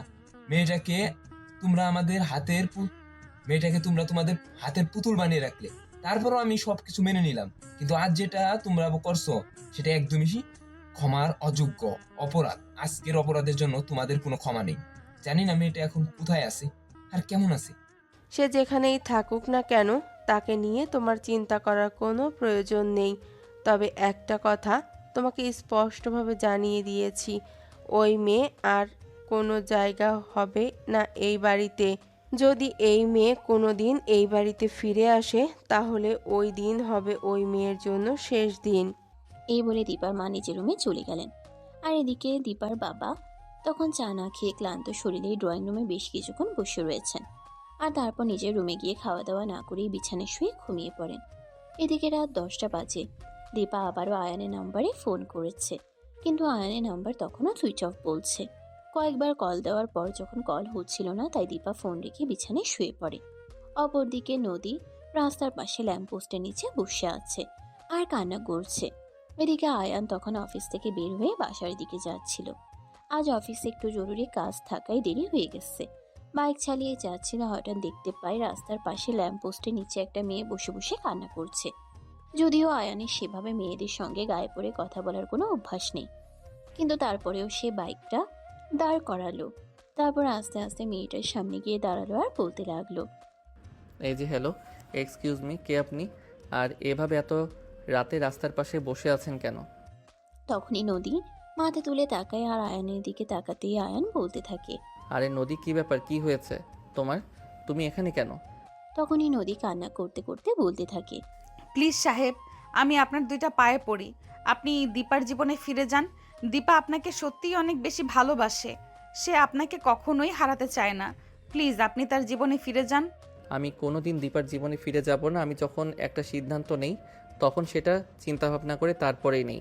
বাই দ্য ওয়ে, এসব কথা বাদ দাও। তার আগে তুমি আমাকে এটা বলো যে তুমি এত রাতে এখানে কি করছো? তখনই নদী আয়ানকে সবকিছু খুলে বলে। আর সবকিছু শুনে আয়ানের মেজাজ আরো অনেক বেশি গরম হয়ে গেল। তখনই সে নদীকে বলতে লাগলো, ওদের এত বড় সাহস, তোমার সঙ্গে এত বড় অন্যায় করেছে। ওদেরকে তো আমি কোনো দিনই ছাড়বো না। তার আগে তুমি আমার সঙ্গে চলো, তোমাকে ওই বাড়িতে কোনো দিন ফিরে যেতে হবে না। আরে না, আমি আপনার সঙ্গে কোথাও যাব না, আমি এখানেই ঠিক আছি। দেখি কাল সকাল হলে কোথাও একটা থাকার জায়গা ম্যানেজ করে নিব। তখনই আয়ান একটু রেগে গিয়ে নদীকে ধমক দিয়ে বলতে থাকে, কি ব্যাপার, কি হলো তোমার? তোমাকে আমি কি বললাম, তুমি সেটা শুনতে পাওনি নাকি? না মানে আসলে সাহেব, আমার জন্য আপনাদের দুজনের মধ্যে যেটুকু ঝামেলা হয়েছে সেইটুকু অনেক। আমি চাই না আমাকে নিয়ে আপনাদের দুজনের মধ্যে আর কোনো ঝামেলা হোক। আপনি প্লিজ দীপা ম্যাডামের জীবনে ফিরে যান। চুপ করো, তুমি একদম চুপ করো। তোমার কাছ থেকে এই ব্যাপারে আর কোনো কথা আমি শুনতে চাই না। এক্ষুনি আমার বাইকে উঠে বসো। বলেই নদীর হাত ধরে টান দিয়ে নদীকে উঠিয়ে দাঁড় করালো। আর তারপরে নিজের বাইকের পিছনে বসিয়ে বাইক স্টার্ট করলো। অনিচ্ছা থাকা সত্ত্বেও নদী কাঁধে হাত রাখলো, কারণ রাস্তায় অনেক গাড়ি হাই স্পিডে ছুটে চলেছে। যদি হাতটা একটু ফসকে পড়ে যায় তাহলে এই ফিনিশ হয়ে যাবে।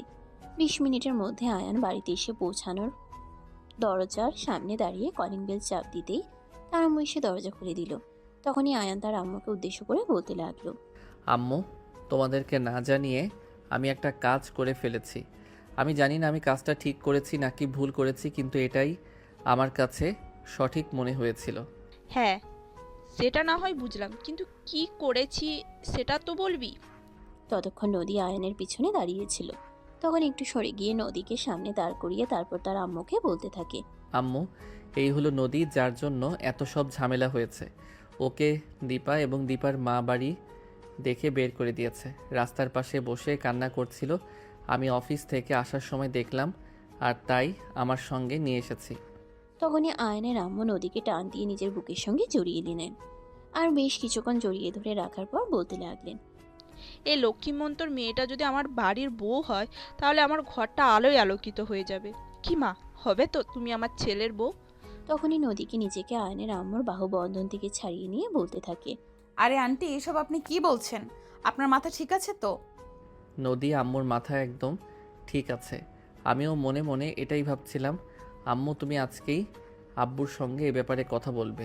তোমরা দুজনেই যেতে রাজি থাকো তাহলে আমি নদীকেই বিয়ে করতে চাই। মাশাআল্লাহ, আলহামদুলিল্লাহ। তোর বাবা কখন আমার সিদ্ধান্তের বাইরে গিয়ে কথা বলবে না। নদীই হবে আমার বাড়ির পুত্রবধূ। কথাটা বলেই নদী আবারও বলতে থাকে, এবার আমার সত্যি সত্যি এমনটা মনে হচ্ছে আপনাদের দুজনেরই মাথা খারাপ হয়ে গেছে, তাই পাগলের মতো কথা বলছেন। আরে না, একদমই নয়। তোমার সঙ্গে আমরা ফাইজলামও কেন করব? যা বলছে একদম সত্য কথাই বলছি। হ্যাঁ মা, আয়না একদম সত্য কথাই বলেছে। তুমি যদি রাজি থাকো তাহলে আমরা আজ রাতেই তোমাদের বিয়ের কাজ সেরে ফেলতে চাই। না আন্টি, এটা কখনোই সম্ভব নয়। যার নুন খেয়েছি তার সাথে নেমো খারামি করতে পারবো না। আপনার ছেলে দীপাকে বিয়ে করবে বলে কথা দিয়েছিল, আর সেখানে আমি আপনার ছেলেকে কোনোভাবেই বিয়ে করতে পারি না। দেখো, কেউ যদি কারোর সঙ্গে বেইমানি করে তাহলে তার জবাব বেইমানি করেই দিতে হয়। তোমাকে ওরা বাড়ির কাজের মেয়ে বানিয়ে রেখেছে, সেটা না হয় পারলাম, কিন্তু তাই বলে এভাবে তোমার উপর অত্যাচার করবে, এটা তো মেনে নেওয়া যায় না। দিন শেষে তুমিও একজন মানুষ, এটা সবাইকে মনে রাখতে হবে।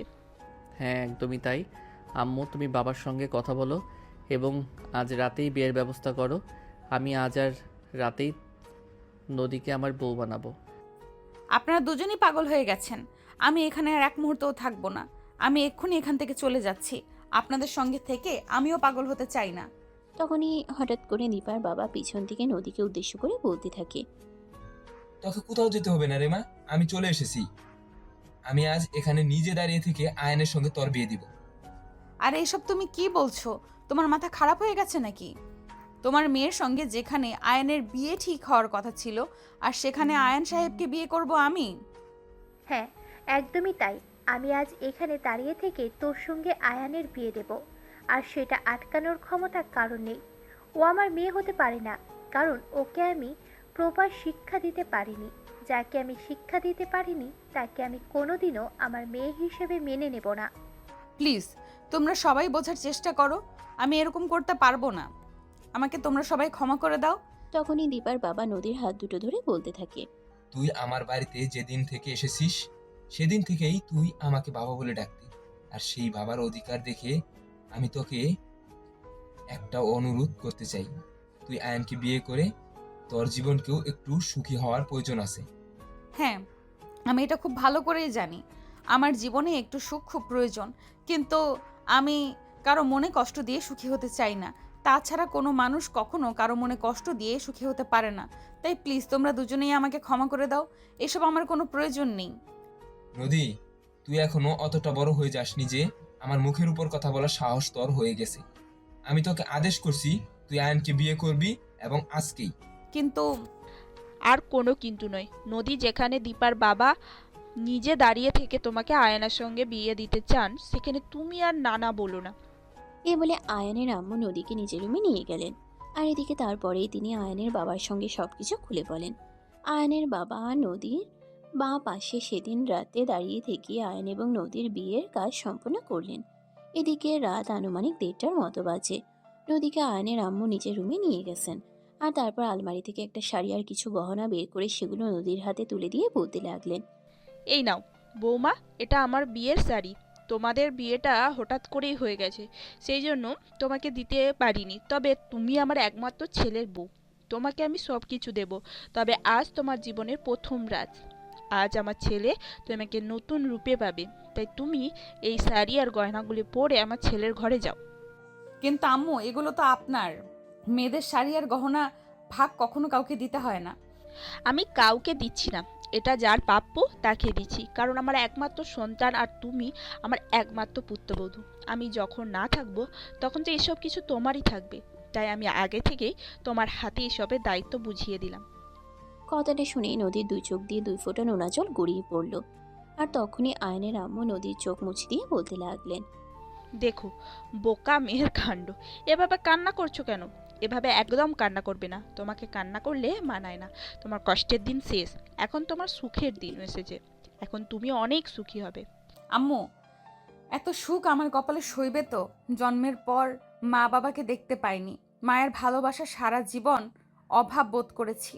যদিও ওই বাড়িতে আসার পর বাবা আমাকে নিজের মেয়ের মতোই মানুষ করেছেন, কিন্তু মায়ের ভালোবাসা সব কখনোই আমার কপালে জোটেনি। আজ আপনাকে দেখে মনে হলো আমি আমার মাকে ফিরে পেয়েছি। হ্যাঁ রে বোকা মেয়ে, আজ থেকে আমি তোর মাই হয়েই থাকবো। এতদিন আমার শুধু একটা ছেলে সন্তান ছিল, আজ আমি একটা মেয়েও পেয়েছি। আজ আমার সংসার পরিপূর্ণ হয়েছে।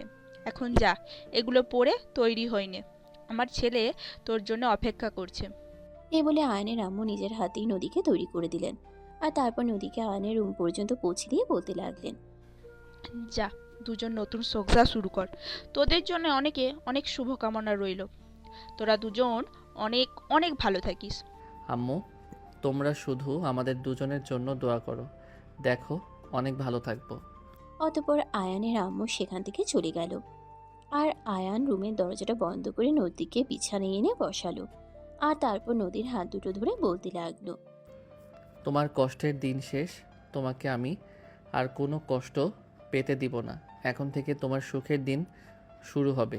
আমি তোমাকে জানি না কতটা সুখ দিতে পারবো, তবে আমি আমার স্বপ্ন দিয়ে চেষ্টা করব তোমাকে ভালো রাখার জন্য। আমার মনে হয় এইসব করার খুব একটা প্রয়োজন ছিল না। দীপা অনেক কষ্ট পাবে এটা জানতে পারলে। তুমি এত ভালো কেন সোনা? ভালো মানুষকে সবাই পা দিয়ে পিষিয়ে মারে। তুমি এত ভালো বলেই সবাই তোমাকে সবসময় এত কষ্ট দেয়। তুমি সবসময় এত ভালো হতে চেও না। সবার কাছে ভালো হওয়ার কোনো প্রয়োজন নেই। তুমি নিজের ভালো থাকাকে একটু গুরুত্ব দাও, নিজেকে একটু ভালোবাসতে শেখো, নিজেকে একটু ভালো রাখতে শিখো। আমি সবাইকে নিয়ে ভালো থাকতে চাই, আমার একার ভালো থাকার কোনো ইচ্ছে নেই। আমি সবাইকে নিয়েই ভালো থাকতে চাই বলেই সবাই আমাকে এতটা কষ্ট দিতে পারে।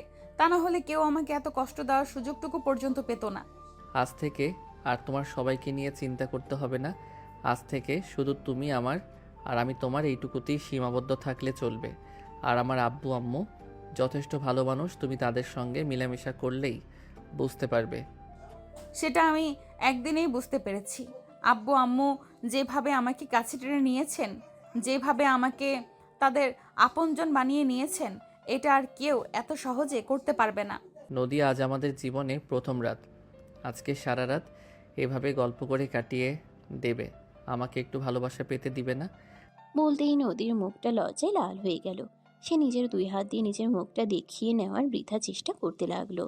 আর তখনই আয়ান তাকে টান দিয়ে নিজের বুকের সঙ্গে মিশিয়ে নিল আর বলতে লাগলো, আরে আমার রাঙা পরি, বউটা এত লজ্জা পাচ্ছে কেন? লজ্জা পেলে কি তো তোমায় ভীষণ সুন্দর লাগে। এ বলে আয়ান নদীর কানের কাছে মুখ নেয়। আর তখনই নদী নিজের ঘাড়ের কাছে আয়ানের উষ্ণ নিঃশ্বাস অনুভব করতে থাকে। তার ভিতরে তখনই যেন একটা অন্যরকম উত্তেজনা কাজ করতে থাকে। সে একটু ছটফট করছিল। আর তখনই আয়ান বলতে লাগলো, আরে কি হলো তোমার? তুমি এভাবে ছটফট করছো কেন? আপনি প্লিজ আমার থেকে একটু দূরে সরুন না, আমার কেমন যেন লাগছে। আরে পাগল মেয়ে, তোমাকে বিয়ে করেছি তোমাকে রেখে দূরে দূরে থাকার জন্য নাকি? তুমি আমার বিয়ে করা বউ। এখন থেকে তুমি আমার কাছে এবং কাছের থেকে খুব কাছে থাকবে। আরে আপনি আমার এত কাছে আসবেন না প্লিজ। দেখো, একদম ফাইজলামো করবে না। তুমি আমার বিয়ে করা বউ, আর আজ আমাদের বাসর রাত। আজ কেন আমি তোমার থেকে দূরে থাকবো? আজ আমি তোমার সম্পূর্ণ লজ্জা ভেঙে দেবো আর আমার ভালোবাসা আদায় করে নেব। বলিয়ে আয়ান নদীর ঘাড়ে চুমু খায়। আর তখনই নদী কেঁপে উঠে আর বলতে থাকে, আরে কি করছেন আপনি? আমি বললাম তো আমাকে ছেড়ে দিন, আমার কেমন যেন লাগছে। কেন, আমার ছোঁয়া পেতে ভালো লাগছে না? আমি জানি না কিছু, আমার মতে কেমন যেন একটা অস্থিরতা কাজ করছে। নদীকে আরো কাছে টেনে নিল। নদীর বুকের সঙ্গে নিজের বুক মিশিয়ে নিল। দুজন দুজনার নিঃশ্বাসের শব্দ শুনতে পাচ্ছে। আর তখন আস্তে আস্তে তার মাথাটা উঠিয়ে নিয়ে নদীর কপালে আলতো করে একটা ভালোবাসার স্পর্শ রেখে দেয়। আবার অন্যদিকে কেঁপে ওঠে। আর এটা দেখে আয়ান বুঝতে পারে নদী এই প্রথমবার কোনো পুরুষের ছোঁয়া পেয়েছে, তাই তো তার এমন লাগছে। কিন্তু যত যাই কিছু হয়ে যাক না কেন, আজ তাদের বাসর রাত। আজ তো আয়ান কোনোভাবেই নদীকে ছেড়ে দিতে পারে না। তাই সে আস্তে আস্তে নদীর গালে, ঠোঁটে, গলায় কিস করতে থাকে। আর নদী শুধু ছটফট করতে থাকে। এদিকে আয়ান ক্রমশ নদীর সারা শরীরে নিজের হাত আর ঠোঁটের আক্রমণ চালাতে থাকে। নদী নিজেকে আর কন্ট্রোলে রাখতে পারছিল না। সেও নিজের কন্ট্রোল হারিয়ে আয়ানের সঙ্গে রেসপন্স করতে থাকে। আয়ান আস্তে আস্তে নদীর শরীর থেকে সমস্ত কাপড় চোপড় ছিনিয়ে নিতে থাকে। নদী লজ্জায় নিজেকে গুটিয়ে নিতে শুরু করে আর আয়ানকে বলতে থাকে, আরে না, কি করছেন আপনি? আপনি আমার শরীর থেকে কাপড় কেন ছিনিয়ে নিচ্ছেন? আমার ঠান্ডা লাগছে তো। আরে বোকা মেয়ে, তোমাকে আমি আমার ভালোবাসার প্রশ্ন তাই উষ্ণত করব, তাই আমার কাছে আসো, এক্ষুনি তোমায় উষ্ণ করে দিচ্ছি। এই বলে আয়ান নদীকে নিজের আরো কাছে টেনে নেয়। আর ততক্ষণেই নদীর শরীরের একটা সুতো পর্যন্ত নেই। আয়ান নিজের শরীরের সমস্ত কাপড় চোপড়ও খুলে ফেলে দিয়েছে ততক্ষণে। নদীর মাঝে সম্পূর্ণরূপে নিজেকে সঁপে দিয়েছে। আয়ান নদীর সারা শরীরে ভালোবাসার স্পর্শ দিয়েছে। আর এদিকে নদীও তার সঙ্গে সমান তালে রেসপন্স করে যাচ্ছে। আর এভাবেই কিছুক্ষণের মধ্যে দুজনে ভালোবাসার অতল সাগরে হারিয়ে যায়। আয়ান নদীর সারা শরীরে ভালোবাসার স্পর্শ দিয়ে চলেছে। আর এদিকে নদীও তার সঙ্গে সমান তালে রেসপন্স করে যাচ্ছে। এভাবেই দুজন কিছু সময়ের মধ্যেই ভালোবাসার অতল সাগরে হারিয়ে গেল। 2 ঘন্টা ধরে ভালোবাসার আদান প্রদান করার পর আয়ান নদীকে ছেড়ে দিয়ে বিছানার একপাশে শুয়ে পড়ল। আর এদিকে নদী তখন বিছানার চাদর দিয়ে নিজের শরীরটা ঢেকে নেওয়ার বৃথা চেষ্টা চালাচ্ছে। তখন এটা দেখে আয়ান নদীকে বলতে লাগলো, আরে এ কি করছো তুমি? তুমি কি পাগল হয়ে গেছো নাকি? না, তোমার মাথা খারাপ হয়ে গেছে? তুমি বিছানার চাদর দিয়ে নিজের শরীর ঢাকতে চাইছো কেন? আরে এখানে আপনি বসে আছেন, আপনি তো আমার সব কিছু দেখে ফেলবেন, তাই আমি নিজেকে ঢেকে ফেলার চেষ্টা করছি। হি হি হি, আমি কি এখনো তোমার কোনো কিছু দেখার বাকি রেখেছি নাকি? সব কিছু তো একদম চেটে পুটে খেয়েছি। বলেই একটা ভিলেন মার্কা হাসি দিল আয়ান। আর এদিকে নদী লজ্জায় রাগে একদম শেষ হয়ে যাচ্ছে। তখনই নদী বিছানা থেকে নেমে নিজের কাপড় খুঁজতে লাগলো। তখনই আয়ান বলতে লাগলো, ওগুলো খুঁজে আর কোনো লাভ নেই, কারণ ওগুলো আর শরীরে দেওয়ার মতো অবস্থাতে নেই। তুমি ওয়াশরুমে যাও, আমি তোমার কাপড় নিয়ে আসছি। আয়ানের কথায় নদী আর এক মুহূর্তও দেরি না করে ওয়াশরুমের ভিতরে ঢুকে গেল। আর এদিকে আয়ান কিছুক্ষণের মধ্যেই নদীর জন্য ড্রেস নিয়ে তারপরে ওয়াশরুমের ভিতরে প্রবেশ করলো। নদী তখন নিজের শরীরে সাবান লাগাচ্ছিল। আর তখনই আয়ান ওয়াশরুমে প্রবেশ করে। এটা দেখে নদী আরো লজ্জায় পড়ে যায়। তখনই সে আয়ানকে বলতে থাকে, আরে আপনার কি একটু লজ্জা শরম নেই নাকি? এখানে একটা মেয়ে মানুষ ফ্রেশ হচ্ছে, আর সেখানে আপনি হুট করে ওয়াশরুমের ভেতরে ঢুকে গেলেন। আমি কি পাশের ভাবির ওয়াশরুমে ঢুকে পড়েছি নাকি? আমি তো আমার রুমের ওয়াশরুমে ঢুকেছি, যেখানে আমার বউ ফ্রেশ হচ্ছে। এখানে আমি আসতেই পারি, এখানে আসার জন্য আমার তো কোনো বাধা নেই। আপনি আসলে যা ইচ্ছা তাই, আপনার কোনো লজ্জা শরম নেই। এসেছেন, বেশ ভালো করেছেন। এখন এখান থেকে বের হয়ে যান, আমি কাপড় চোপড় পরবো। তোমার কি মাথা খারাপ হয়ে গেছে নাকি? এখন তুমি আমাকে বলবে আর আমি এখান থেকে বের হয়ে চলে যাব? আমি নিজের হাতে তোমাকে ফ্রেশ করিয়ে দেব। ভালো হবে না বলে দিচ্ছি, আপনি এখান থেকে বের হয়ে চলে যান বললাম। বললাম তো আমি যাব না। আমি এই প্রথমবার আমার বউটার সঙ্গে একসাথে ফ্রেশ হবার সুযোগ পেয়েছি, এটা কি আমি হাতছাড়া করে দেব নাকি? চুপচাপ দাঁড়িয়ে থাকো, আমি নিজে তোমাকে ফ্রেশ করিয়ে দিব। নদীর হাত থেকে সাবানটা ছিনিয়ে নিল আর নিজেই নদীর সারা শরীরে সাবান লাগিয়ে দিতে লাগলো। অপরদিকে নদীর অবস্থা একদম যা ইচ্ছে তাই। তার তো লজ্জায় মরে যেতে ইচ্ছে করছে। এই প্রথমবার তার শরীরে কোনো পুরুষ মানুষ হাত দিয়েছে, আবার শরীরের সব স্পর্শকাতর জায়গায় সাবান দিয়ে ডলছে। নদী আর সহ্য করতে পারছে না, তাই সে ধাক্কা দিয়ে আয়ানকে নিজের থেকে সরিয়ে দিল আর বলতে লাগলো, বেঁচে থাকুন, একদম ভালো হবে না বলে দিলাম। আপনি এক্ষুনি এখান থেকে বের হয়ে চলে যান, আর আমাকে তাড়াতাড়ি ফ্রেশ হতে দেন। আমি আবার বেশি পানি লাগলে ঠান্ডা লেগে যায়। কিচ্ছু হবে না আমার বউটার, আমি আছি না। আর যদি অসুখ হয়ে যায় তাতেও কোনো সমস্যা নেই। আমি আমার বউকে ডাক্তারের কাছে নিয়ে যাব। আমি আমার বউয়ের সেবা যত্ন করব, দেখবি আমার আদর ভালোবাসা পেলে আমার বউ একদিনের মধ্যে সুস্থ হয়ে যাবে। উফ, আপনি একদম লজ্জাবিহীন একটা মানুষ, আপনার লজ্জা বলতে জিনিসটাই নেই। এটা আমার থাকুক, আমি চাইও না, কারণ আমি আমার বউকে ভালোবাসি। আর বউ আর আমার ভালোবাসার মাঝখানে অন্য কিছু চলে আসুক, এটা তো আমি কখনো চাই না। আপনার সঙ্গে আমি কথা বলতে পারবো না, আপনি যথেষ্ট চালাক আছেন। তা না হলে তোমার মতো সুন্দরী, বুদ্ধিমতী, লক্ষ্মী আর গুণবতী একটা মেয়েকে আমার বউ বানাতে পারতাম নাকি? বলিয়া আয়া নদীর সারা শরীরে সাবান লাগানো শেষ করে দুজনে একসাথে শাওয়ার নিতে লাগলো। 20 মিনিট শাওয়ার নেওয়ার পর দুজনে একসঙ্গে ওয়াশরুম থেকে বের হয়। এদিকে নদী তখন নিজের ভেজা চুলগুলো ছেড়ে দিয়ে ড্রেসিং টেবিলের আয়নার সামনে বসে চুলগুলো আঁচড়ানোর চেষ্টা করছিল। আর তখনই আয়ান নিজেই নদীর হাত থেকে চিরুনি নিয়ে নদীর চুলগুলো আশ্রয় দিল আর বলছিল, বাহ, আমার বউয়ের চুলগুলো তো দারুণ সুন্দর। এতদিন তো আমি আমার বউয়ের চুলগুলো দেখতে পাইনি, কারণ ওই বাড়িতে যতদিন আমি গিয়েছি ততদিন তোমার মাথায় ঘোমটা দেওয়া ছিল।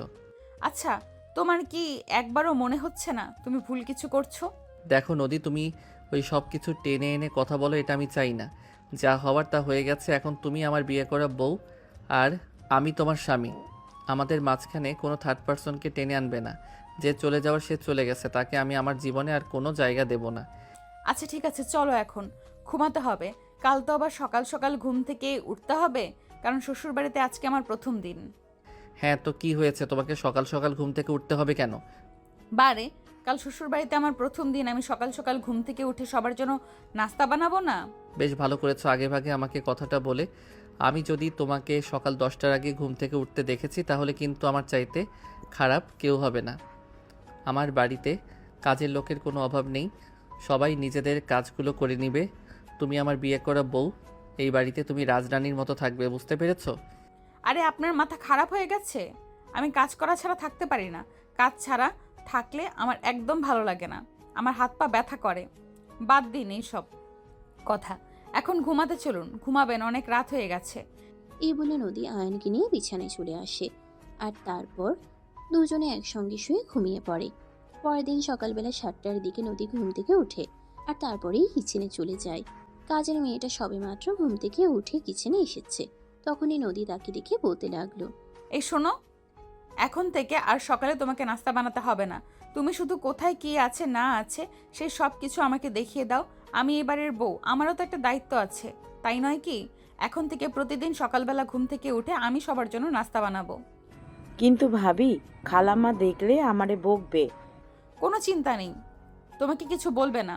এই সংসারের প্রতি আমার একটা দায়িত্ব আছে, আর সেটা আমাকে পালন করতে হবে। কোথায় কি আছে সেটা আমাকে দেখিয়ে দাও, আর তুমি আমাকে একটু হেল্প করো, তাহলেই হবে। দেখেন ভাবি, আমি আপনাকে আবারও কইতাছি, খালাম্মা আমারে বকা দিব। আরে তোমারে কি বললাম, শুনতে পাওনি? কেউ কিছু বলবে না তোমাকে, আমি যেটা বলেছি সেটাই করো, তা না হলে কিন্তু এখন আমি তোমাকে বকা দিব। তখন কাজের মেয়েটা আর কোনো কথা বলার সাহস পেল না। কোথায় কি আছে না আছে সবকিছুই নদীকে দেখিয়ে দিতে লাগলো। আর তারপর নদী নিজের হাতেই পরিবারের সবার জন্য নাস্তা বানালো। সকাল 9টার মধ্যে ডাইনিং টেবিলে নাস্তা সার্ভ করা হলো আর তারপরেই নদী সবাইকে ঘুম থেকে ডেকে তুললো, নাস্তা টেবিলে আসতে বলল।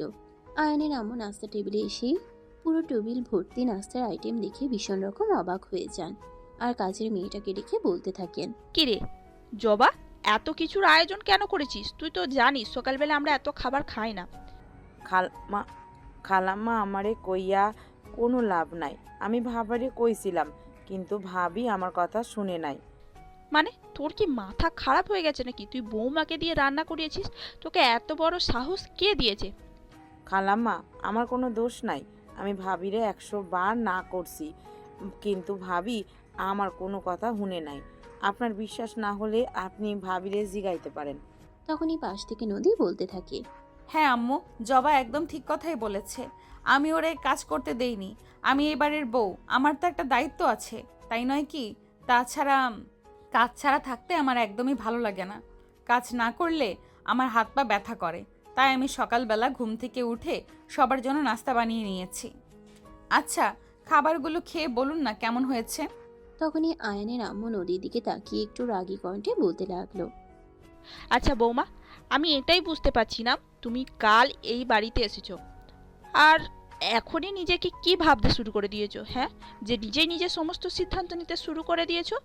হঠাৎ করে শাশুড়ি মায়ের এভাবে রেগে যাওয়াতে নদী কিছুটা ভয় পেয়ে গেল আর তারপর বলতে লাগলো, আম্মু, আমি কি ভুল কিছু করেছি? ভুল করনি, সঠিক কি করেছো সেটাই তো আমি বলছি। তোমাকে এত সকাল ঘুম থেকে উঠে সবার জন্য এত নাস্তা বানাতে কে বলেছে?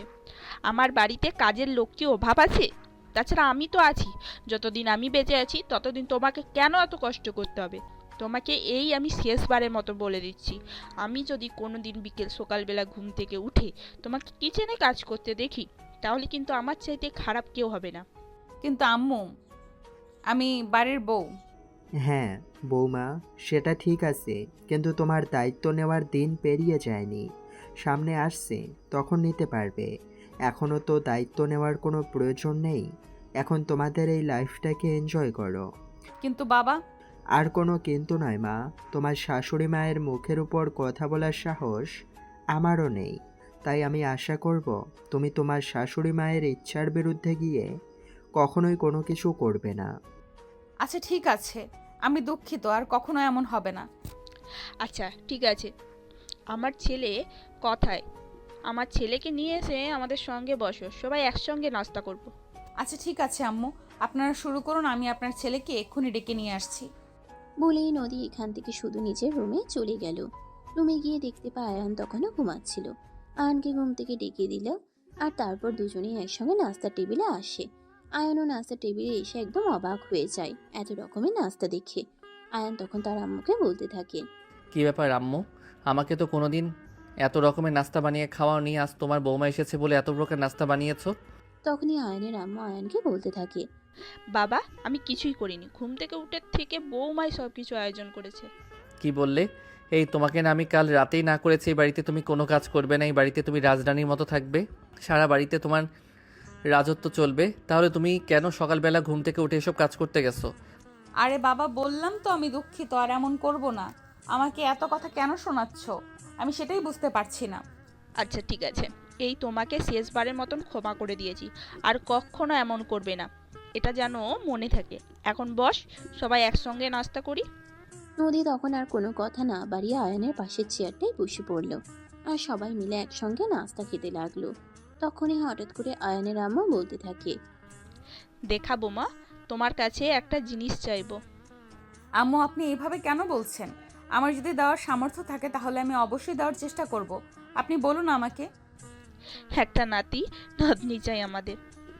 এটা এমন কি কথা? এটা বলার জন্য এইভাবে বলতে হয় নাকি? আপনি ঠাস করে বলে দিলেই তো পারতেন। আয়ানের আম্মু কি বলেছিল এই কথাটা তখনও বুঝতে পারেনি নদী, আর নিজের উত্তরটা দেওয়ার পর বুঝতে পারলো আসলে কথাটা কি ছিল। তখনই জিভে কামড় দেয়, আর চেহারাটা একদম পাকা টমেটোর মতো লাল হয়ে যায়। মাথাটা নিচু করে বসে থাকে। তখনই আয়ানের আম্মু বলতে থাকে, হ্যাঁ বৌমা, আমাদের একটা দাদু ভাই চাই, দেবে তো? তখনই পাশ থেকে আয়ান বলতে থাকে, আম্মু তুমিও না, একদম যা ইচ্ছে তাই, কোথায় কি বলতে হবে না হবে তার কোনো আক্কেল জ্ঞান তোমার নেই। এখন খাবার টেবিলে খেতে বসেছি, খাবারটা তো খেতে দাও। তখন কেউ আর কোনো কথা বলল না, চুপচাপ খাবারটা খেয়ে নিল। দেখতে দেখতে সারাটা দিন কেটে গেল। নদী শাশুড়ি মা শ্বশুর মশাইয়ের সঙ্গে গল্পগুজব করতে করতে এই দিনটা কাটিয়ে দিয়েছে। আজকের দিনটা তার কাছে স্বপ্নের মতো কেটে গেছে, জীবনের বেস্ট দিন বলতে। যদি নদীকে কোনোদিন এর কথা জিজ্ঞাসা করা হয় তাহলে নদী নির্দ্বিধায় আজকের দিনটার কথাই বলে দিত। যাই হোক, রাত 10টায় সবাই রাতে খাওয়া শেষ করে নিজেদের রুমে চলে গেছে। আর তখনই নদী বিছানা গুছিয়ে বিছানায় বসতে যাবে, তখনই আয়ান রুমে প্রবেশ করে, আর সঙ্গে সঙ্গে রুমের দরজাটা লাগিয়ে দেয়। এটা দেখে নদী বলতে থাকে, আরে কি হলো, তুমি রুমে ঢুকে সঙ্গে সঙ্গে এই দরজাটা লাগিয়ে দিলে কেন? তখনই আয়ান একটা শয়তানি মার্কা হাসি দিয়ে নদীর দিকে তাকিয়ে বলতে থাকে, আজ আবার আমার বউয়ের সঙ্গে দ্বিতীয়বার বাসর করব তাই? এই না, একদম নয়, ফাজলামো করবে না। আমার ঘুমাতে হবে, শরীরটা একটু টায়ার্ড লাগছে। আমাকে কোন অজুহাত দেখিয়ে লাভ হবে না ম্যাডাম। আম্মু কি বললো শুনতে পাওনি?